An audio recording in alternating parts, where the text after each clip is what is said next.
대선 하루 전 한 정치인의 한마디가 지금 정치권과 사법부 전체를 흔들고 있습니다. 대법원 쪽에서 빨리 무죄로 기각해주자는 말을 들었다. 사실이라면 있을 수 없는 위법이고 거짓이라면 공직선거법 위반. 오늘 우리는 이 발언의 법적 의미, 제도적 파장, 그리고 정치적 함의를 차분히 짚어보겠습니다. 좋아요 한 번씩 눌러주시면 감사하겠습니다. 시작합니다. 먼저 사실관계의 골자부터 정리합니다. 국민의힘 곽규택 의원은 국회 법제사법위원회 국정감사장에서 이재명 대통령이 대선을 하루 앞둔 6월 2일 한 유튜브 방송에서 했다는 취지의 발언을 문제 삼았습니다. 곽 의원의 요지는 단순합니다. 사실이라면 재판 당사자에게 대법원 판결 방향이 선고 전밀히 전달된 것이고 이는 사법기밀 유출 및 법관 윤리 절차 위반 소지가 크다.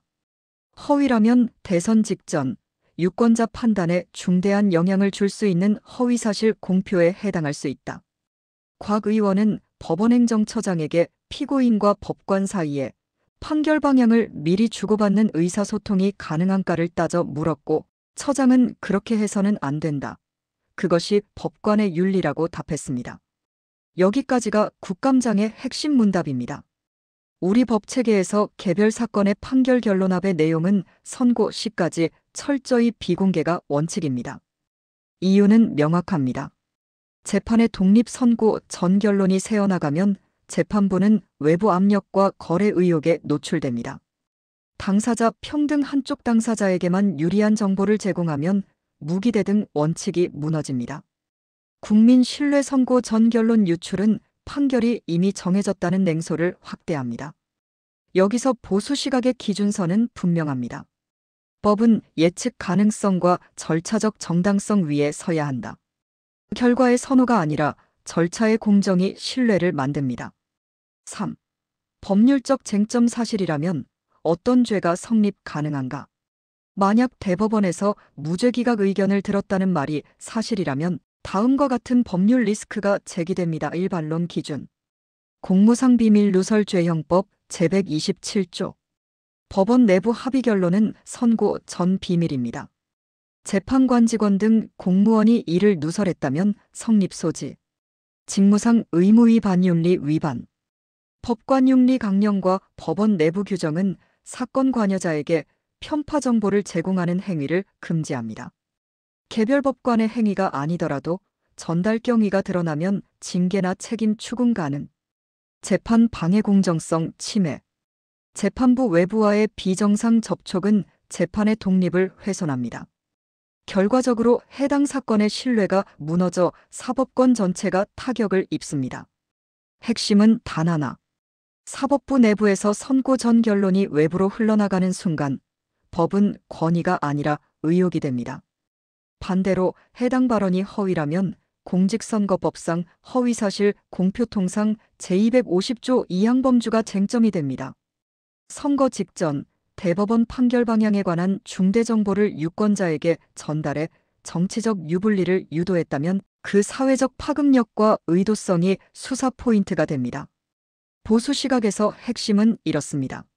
선거는 공정한 룰 위에서 치러져야 하고 공정성에 의심을 미치는 사법 관련 허위 정보는 그 자체로 민주주의의 심장을 겨냥합니다.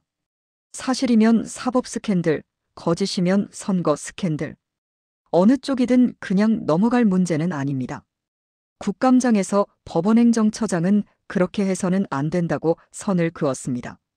이 답변은 법관 윤리의 최소선을 확인한 것입니다.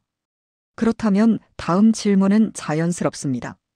실제로 그런 연락 전달이 있었는지, 없었다면 왜 그런 중대한 발언이 대선 직전에 나왔는지, 그 발언이 유권자 판단에 어떤 영향을 주었는지. 정치권은 여야 각자가 유리한 결론으로 급히 달려가려 하겠지만 보수 시각의 해법은 언제나 같습니다. 증거와 절차로 따져라. 감정이 아니라 법으로 이야기하라. 이번 파동은 특정 정치인의 육성 논란을 넘어 사법 정치의 경계를 다시 세우자는 요구입니다.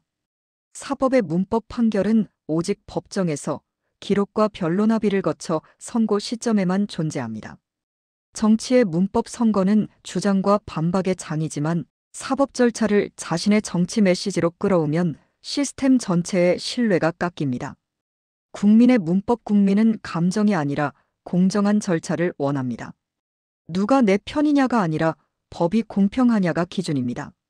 보수 시각의 결론은 분명합니다. 사법은 비유분리의 계산에서 벗어나야 한다. 사법을 정치의 무대에 올려 내가 원하는 답을 강요하는 순간 다음 타깃은 언제든 나가 될 수 있습니다. 일각에서는 이렇게 말할 수 있습니다.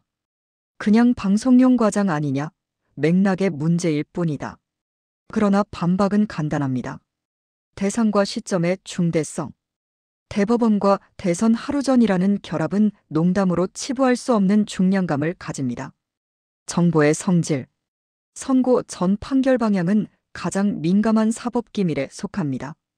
가볍게 언급할 성질이 아닙니다. 사회적 파급, 유권자 판단, 금융사회 불확실성, 정치적 갈등 심화 등 파생 효과가 큽니다. 따라서 보수 시각에서는 최소한 사실관계 확인과 책임 소재 규명이 선행되어야 한다고 봅니다. 이걸 정쟁 프레임으로 덮으면 다음번엔 더 큰 상처가 날 겁니다. 8. 무엇을 확인해야 하나 수사감사점검의 체크리스트. 사실 확인은 길지 않습니다. 몇 가지 포인트로 충분히 접근 가능합니다. 전달 경로 대법원 내부 행정처, 재판연구관, 비서라인 등 누가 어떤 경로로 전달했는가? 접촉 기록 통화 면담 메신저, 로그 등 물적 흔적 존재 여부. 발언 맥락 방송 전체 문맥 원문 확인, 편집 여부와 정확한 문구. 선거법 영향성 발언 시점 채널 도달 범위 유권자 반응 정량 자료. 내부 통제 법원 내부의 보안윤리 준수 시스템 점검 및 재발 방지 규정 보완. 이 과정은 어느 한쪽을 공격하기 위한 정치쇼가 아니라 제도 신뢰의 복원 절차여야 합니다. 9. 보수 시각의 기준선법은 누구에게나 같은 법. 이번 사안에서 보수는 다음의 원칙을 제시합니다. 법 앞에 평등 누구든 어떤 직책이든 동일한 잣대로 사실법리를 적용한다. 절차의 성역화 선호하는 결과보다 공정한 절차를 우선한다. 사법의 울타리 정치가 사법을 흔드는 순간 모두의 자유가 흔들린다. 증거주의 목소리의 크기보다 기록 증거가 우선이다. 이 네 줄의 원칙이 무너지면 법은 힘의 언어가 됩니다. 그날부터 국가는 제도가 아니라 진영의 소음으로 굴러갑니다. 이제 질문을 던집니다. 만약 사실이라면 사법부 내부 어디에서 어떤 동기로 어떤 과정을 통해 정보가 흘렀을까요? 만약 허위라면 왜 대선 하루 전 대법원의 권위를 동원한 메시지가 필요했을까요? 그리고 우리는 이런 선거 마이너스 사법 교차 지점을 이번에 그냥 넘겨도 되는 걸까요? 민주주의는 좋은 편이 이기는 게임이 아니라 좋은 절차가 지켜지는 시스템입니다. 사법은 정치의 무대가 아닙니다. 누구의 편이냐보다 법이 어떻게 작동하느냐가 나라의 품격을 결정합니다. 오늘 다룬 쟁점의 결론은 하나입니다. 사실이면 사법 스캔들, 거짓이면 선거 스캔들. 양쪽 모두 국가 시스템에 중대한 균열을 남기는 사안입니다. 그러니 감정이 아니라 법으로, 구호가 아니라 증거로 답해야 합니다. 시청해주셔서 감사합니다. 여러분의 생각은 어떠신가요? 법 앞에 평등, 지금도 유효한가? 댓글로 의견을 남겨주세요. 영상이 의미 있었다면 좋아요와 구독, 알림 설정 부탁드립니다. 다음 영상에서 계속 이어가겠습니다.